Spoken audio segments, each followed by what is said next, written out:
Hello, lovely people. As the end of the year looms, it is time for my December TBR. Doobie doobie doobie doobie doobie doobie doobie doobie doobie doo. Doobie doobie doobie doobie doobie doobie doobie doobie Sophie vlogs. I know a lot of people use December to sort of round out the reading goals that they haven't hit and all that kind of thing. I feel very happy with how my reading has gone this year, both in I have read a lot of books and I've read a lot of like really good books, which has been excellent. But there is one thing that I still want to achieve, and that is that I have been lent a lot of books and I would like to tronk through some of them so I can return them to people. So my mission for December is this is going to be my month of book recs, if you will. All of the books that people have lent me that they think I'll like, I'm hoping to tronk through them. First up from my lovely friend Ellie is The Devil in the Dark Water by Stuart Turton. I actually bought this for her birthday because I knew that she really liked The 7.5 Deaths of Evelyn Hardcastle, which was Stuart Turton's first book, which was it's like a murder mystery where the perspective character is put into a different person's body every day and then he relives the event over and over again, trying to figure out who did it. It was a really fun murder mystery. I really liked the concept. This is his second book, and it's another detective book. This time we're on a voyage. Devilry seems to blight the voyage. Strange symbols appear on the sails, livestock are slaughtered, ominous whispers travel throughout the crowded decks. The detective is imprisoned on this ship, so instead it's his bodyguard who is trying to solve the mystery before the ship descends into anarchy. She lent this one to me in September so that I could read it in October, and I just didn't get to it. So I'm very much hoping to do it before the end of the year. I mentioned in my October wrap up that one of my co-workers is lending me a bunch of Liane Moriarty's, so I read What Alice Forgot and I wrapped it up in my October wrap up. And then before the end of the year, I want to do at least one, maybe both. I have The Last Anniversary, which is about these two people who find an abandoned baby on a tiny island. It becomes this big sensation, and then this is many, many years later on the anniversary of that event. It seems like people are tirelessly trying to solve the mystery. How much longer can they cover up the lie that has sustained their community for 4 generations, and what other secrets are about to be revealed? I'm quite excited for this one. The What Alice Forgot Liane Moriarty that I read was a very straightforward sort of book, whereas the previous one that I'd read, Nine Perfect Strangers, had like twists and stuff in it. So this sounds like it's going to be more in the like twisty vein, which is, I think, the Liane Moriarty that I'm most interested in reading. This one seems slightly more in the vein of What Alice Forgot. This one is Three Wishes, and it's about two sisters who are trying to balance everything in their lives, and then but their bond is really strong, and then it's like until the night of their 34th birthday dinner when things are said that cannot be taken back. This seems like something that is maybe more of that kind of interpersonal drama style book. So the one I want to read the most is The Last Anniversary, but I might get to both before the year is over. We shall see. This next book I have already mentioned in my autumn TBR. This is the last book that I have from my mum so far, but I'm sure I will receive more soon. The Fabric of Civilisation, How Textiles Made the World by Virginia Postrel. This is a non-fiction that is all about the history of textiles and how it has shaped the world. I've read quite a few like fabric history books by now, but they're always a really fun exploration. I also have 2 books from my dad. My dad reads a lot about music. He is a massive music lover. He's been working his way through any music biography, autobiography that he thinks sounds interesting. Again, in October, I wrapped up 1984, The Year Pop Went Queer, which was a book that he lent me. These next 2 are both soul biographies, which I'm really excited for because I love soul music. So first up is Dreams to Remember, Otis Redding, Stax Records and the Transformation of Southern Soul by Mark Ribowsky. I love Otis Redding. He's one of my favourite singers. I feel like Otis Redding is velvet where Sam Cooke is silk, you know, like both icons, but the texture of their voices are different. He reminds me a lot of singers, you know, like Janis Joplin has that like texture to her voice. I don't know, just I love him. I don't really know anything about him though. So I'm hoping to change that.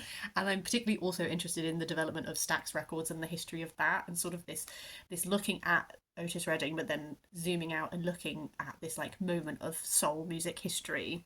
And then the other one from my dad is Respect the Life of Aretha Franklin by David Ritz. I know a bit more about Aretha Franklin's life, but absolutely not in this level of detail. I'm also just excited to dive in and do some soul music reading. Again, I'm not sure if I'm going to do both before the end of the year. I don't know if that might get a bit samey, so I definitely want to do one of these before December is over, and then maybe the other one in January. And then the final selection of books are all books that my partner has lent me for different reasons. This little collection is Icelandic-based books. I'm currently reading a book that is Lavinia Greenlaw responding to William Morris's travels through Iceland. So it's excerpts of his diaries from travelling through Iceland with some poetic interpretations going through them. And that meant that I was talking about Iceland. So I have the Faroese Saga, which has this beautiful cover. Look at this. Oh, lovely, lovely. Which is an Icelandic saga. And then the Book of Settlements, Landnamabok, Landnamabok, which is translated by Hermann Palsson and Paul Edwards. So these are both. This one was compiled by the first Icelandic historians in the 13th century, and it's a detailed description of these settlements and sort of like daily life in Iceland.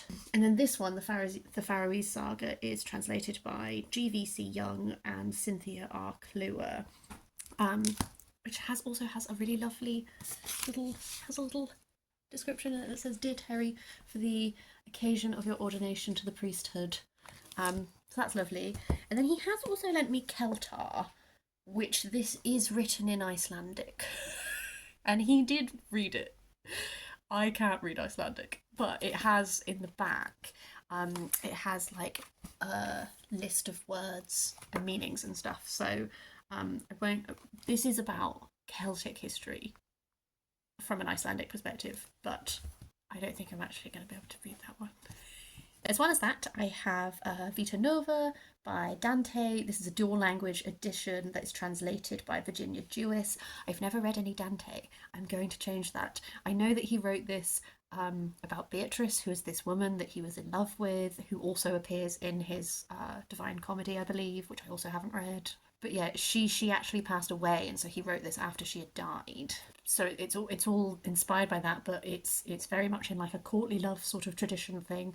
I'm just excited to give it a go and dip my toe into some Dante. Another classic is The Poem of the Cid, which is another bilingual edition. This one is translated by Rita Hamilton and Janet Perry. And it's an epic poem that is from medieval Spain, and it follows this figure as he has like adventures. He's banished from this city and all this kind of thing. I have been reading Don Quixote, which is obviously 16th century, but it is about this guy who is enamoured with stories of knights errant and sort of embarks on his own version of it, and it all gets very farcical. But I think maybe when I finish that, I might then read this, because this is a little bit more like the real deal, and I think maybe those things sort of paired might be quite interesting. I don't know, but I'm hoping that was an interesting moment. And then two books which I have already mentioned in my autumn TBR but haven't got to yet, so I'm just solidifying my intent to read, is I do want to read Elektra and Other Plays by Sophocles. This translation is by E.F. Watling. I've been so enjoying returning to ancient Greek, specifically plays this year, but other classical texts as well. But I really enjoyed the Sophocles that I read earlier this year, and so I do want to do a few more before the year is done. And then finally is Persians, The Age of the Great Kings by Lloyd Llewellyn-Jones.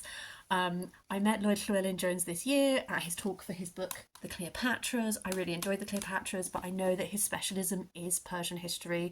I really enjoyed the BBC documentary, The Art of Persia, that he was one of the consultants for.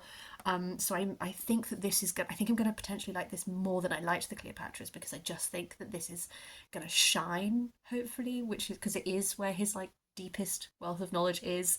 Yeah, this is definitely a non-fiction priority for me. Those are all the books that I like have set myself as a mission. As I said, I've been really enjoying all the books I've been reading this year. I think I've had a really good reading year. I feel very happy with like the amount I've been reading and all of that. So this is my little mission to myself to hopefully just be able to return a few of these books to their homes. But yeah, I would really love to hear if you have any reading plans for December. Do you do particularly like themed reading? Do you do like Christmassy stuff or what? I always try and save some really good books for the end of the year when I have that like little time off at the end. So some of these I'm eyeing up really being able to sink into when I have some relaxing, do nothing time. But yes, I hope you're having a really lovely day. If you fancy leaving a comment down below, please do. Otherwise, I will see you next time for something different.